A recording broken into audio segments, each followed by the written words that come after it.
একবার ব্লিসভিলের ছোট্ট শহরে লিলি নামে একটি কৌতূহলী ছোট্ট মেয়ে বাস করত।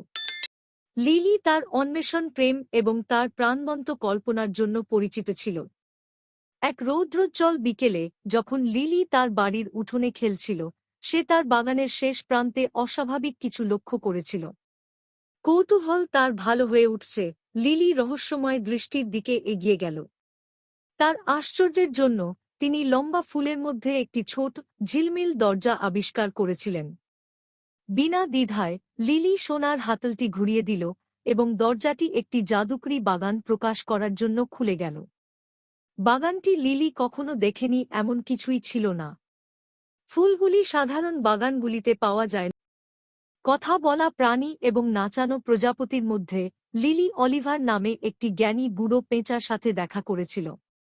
অলিভার ব্যাখ্যা করেছিলেন যে এই বাগানটি একটি জাদুকরী রাজ্য যেটি কেবলমাত্র কৌতূহল এবং দয়ায় পূর্ণ হৃদয়ের দ্বারা অ্যাক্সেস করা যেতে পারে। লিলির মধ্যে উত্তেজনা ফুটে উঠল।